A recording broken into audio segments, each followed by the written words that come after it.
अस्सलामुअलैकुम। कैसे हैं आप सब? उम्मीद करती हूँ आप सब खैरियत से होंगे। अल्हम्दुलिल्लाह मैं भी खैरियत से हूँ।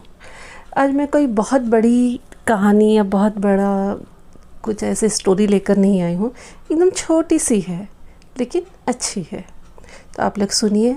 पसंद आए तो बिल्कुल लाइक भी करिए और मेरे चैनल को प्लीज़ सब्सक्राइब करिए जी। तो ये है बेईमान। रकाबत व रफ़ाकत के अंडर ये सारी चीज़ें हैं। तो हम सुनते हैं क्या है इसमें बेईमानी। बनारस के ठग और मुंबई के जेब तराश बहुत मशहूर हैं। एक साहब जिनको बहुत नाज था कि कोई इनकी जेब नहीं तराश सकता, उसी चक्कर में एक दोस्त से इनकी शर्त लग गई। अब शर्त क्या लग गई देखें। उन्होंने अपनी शेरवानी की अंदरूनी जेब में 10,000 के नए और करारे नोट डाले और अपने दोस्त के साथ एक मारूफ और मसरूफ़ बाज़ार में निकल गए।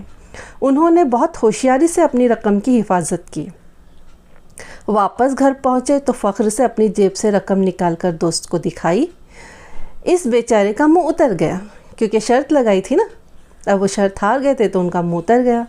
रकम गिनते हुए अचानक मिर्ज़ा साहब की नज़र एक कागज़ पर पड़ी जो नोटों के दरमियान अड़सा हुआ था।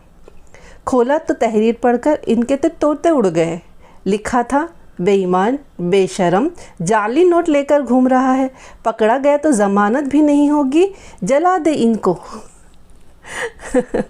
देखा कैसे कैसे लोग होते हैं और शर्तें कैसी लगी, और आखिर चोर ने उनकी जेब में हाथ डाल भी दिया और अपना मैसेज पहुंचा भी दिया उन तक।